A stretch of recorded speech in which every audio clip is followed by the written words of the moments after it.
Hakikat pendidikan IPA dan pembelajaran terpadu merupakan suatu upaya atau proses untuk mengajarkan pada peserta didik mengenai hakikat seperti produk, proses, dan nilai-nilai dalam sains. Menurut para ahli, Utami dan Renda 2019, pendidikan ilmu pengetahuan alam atau IPA merupakan mata pelajaran yang berhubungan langsung dengan gejala atau fenomena alam maupun lingkungan sekitar peserta didik. Mayuni dan kawan-kawan 2019, pendidikan ilmu pengetahuan alam atau IPA menekankan kepada pemberian pengalaman. Pembelajaran tematik. Pembelajaran terpadu yang melibatkan beberapa pelajaran yang disatukan dalam tema-tema tertentu. Pembelajaran tematik melibatkan kompetensi dasar, hasil belajar, indikator mata pelajaran sehingga pada pembelajaran ini peserta didik dituntut untuk aktif dan melibatkan peserta didik dalam pembelajaran. B. Konsep pembelajaran tematik dan terpadu. Fogarty 1991 mengembangkan model pembelajaran terpadu menjadi 10 yang ditinjau dari sifat materi, cara memadukan konsep, keterampilan, dan unit tematiknya. Model yang dikembangkan oleh Fogarty adalah sebagai berikut. 1. Connected model atau model hubungan atau model terkait. 2. Web model atau model jaring laba-laba. 3. Integrated model atau model terpadu. 4. Fragmented model atau model terpisah. 5. Nested model atau model gugusan. 6. Sequence model atau model urutan. 7. Share model atau model gabung bagian. 8. Thread model atau model rajutan. 9. Immersed model atau model celup. Dan yang terakhir, network model atau model jaringan. Yang selanjutnya yaitu ada karakteristik pendekatan tematik. Jadi, menurut tim Puskur pada tahun 2006 mengatakan bahwa karakteristik pendekatan tematik terdiri dari 5 karakteristik yang diantaranya sebagai berikut. Yang pertama itu ada pembelajaran berpusat pada peserta didik. Lalu yang kedua, memberikan pengalaman secara langsung kepada peserta didik. Setelah itu yang ketiga, pemisahan mata pelajaran tidak terlihat. Lalu yang keempat, menyajikan konsep dari berbagai mata pelajaran dalam satu proses pembelajaran. Lalu yang kelima atau yang terakhir yaitu hasil pembelajaran dapat berkembang sesuai dengan kebutuhan peserta didik.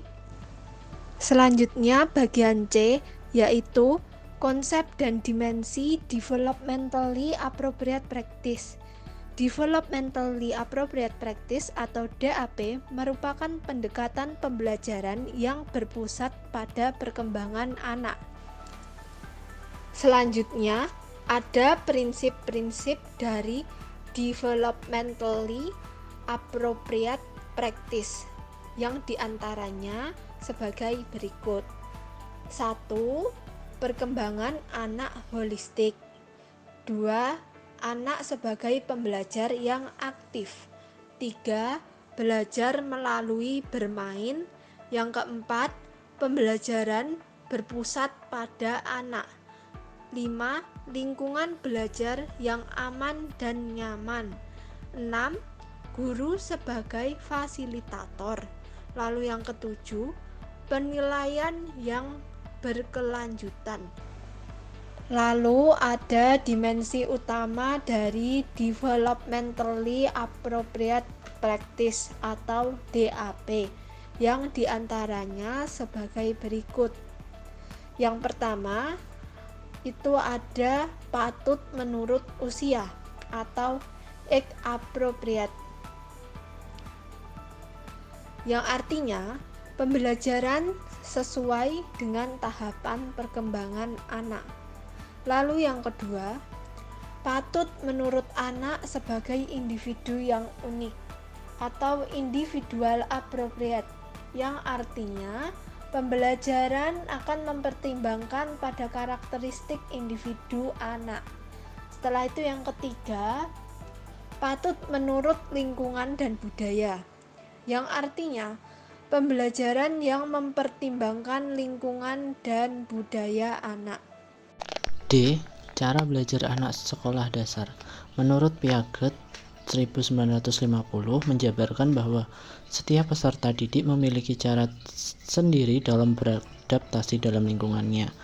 Menurut teori perkembangan kognitif, setiap peserta didik memiliki struktur kognitif seperti sistem konsep yang ada di dalam pikiran tersebut sesuai hasil pemahaman terhadap suatu objek yang ada dalam lingkungan yang berpusat pada perkembangan anak. Menurut M. Hasnan dalam buku Perkembangan Konsep Diri Peserta Didik tahun 2016 menyebutkan bahwa kecenderungan belajar pada anak usia sekolah dasar memiliki 3 ciri. Yang pertama itu konkret, kedua integratif, yang ketiga hierarkis. Karakteristik pembelajaran anak sekolah dasar perlu diperhatikan terhadap peserta didik untuk menunjang keberhasilan dalam proses pembelajaran, yaitu sebagai berikut. Yang pertama, belajar dan pembelajaran bermakna. Belajar bermakna merupakan suatu proses pengaitan informasi baru pada konsep-konsep yang relevan dalam suatu struktur kognitif seseorang.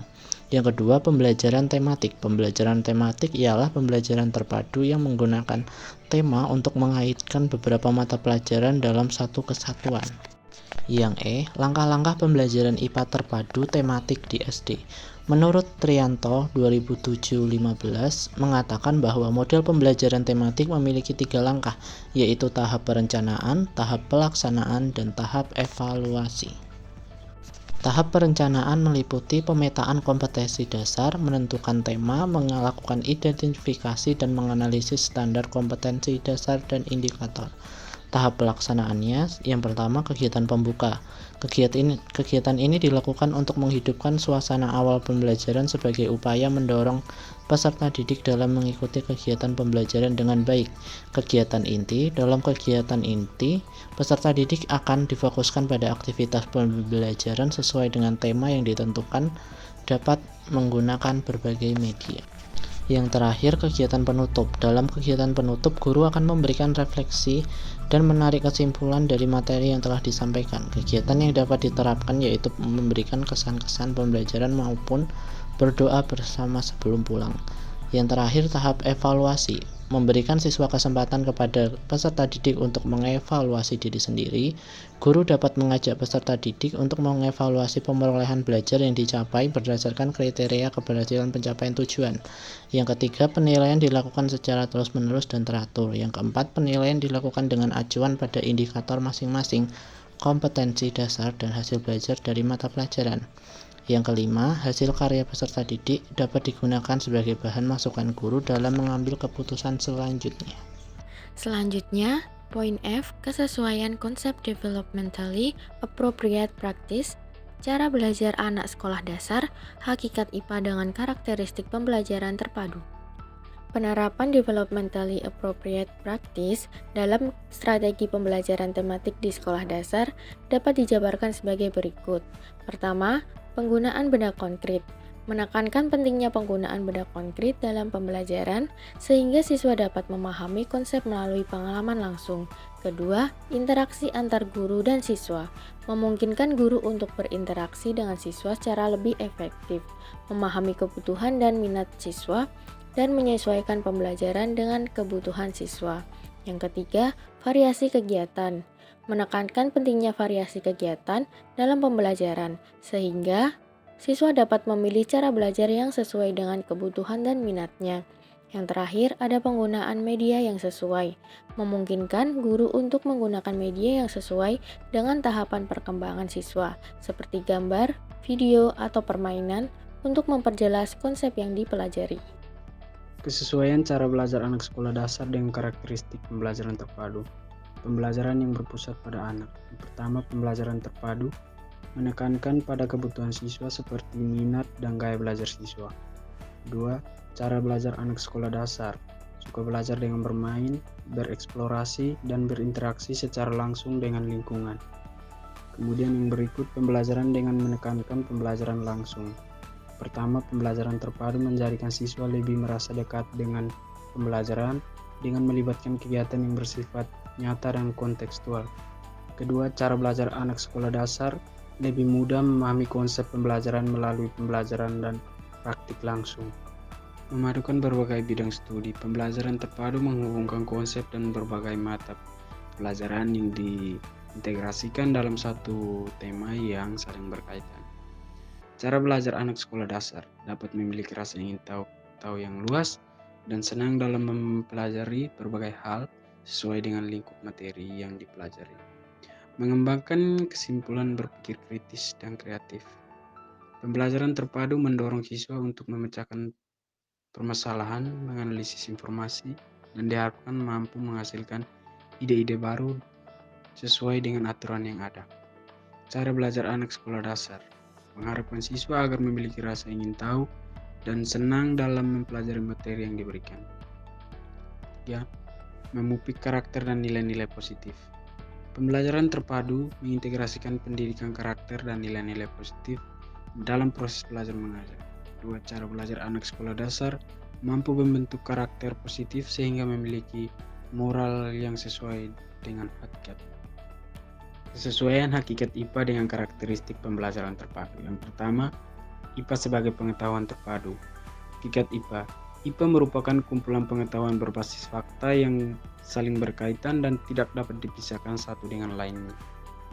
Karakteristik pembelajaran terpadu menghubungkan konsep dari berbagai mata pelajaran dalam satu tema yang saling berkaitan satu sama lainnya. Yang kedua, IPA berbasis penemuan. Hakikat IPA. IPA diperoleh melalui proses penemuan dan integrasi yang sistematis. Karakteristik pembelajaran terpadu mendorong siswa untuk lebih aktif dan giat dalam proses belajar mengajar seperti melakukan penyelidikan dan menemukan konsep-konsep baru sebagai pembaruan konsep lama. IPA berorientasi pada keterampilan proses sains.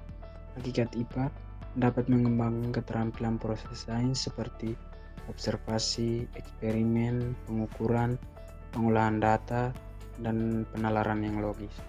Karakteristik pembelajaran terpadu mengembangkan keterampilan proses sains melalui berbagai kegiatan belajar yang bermakna.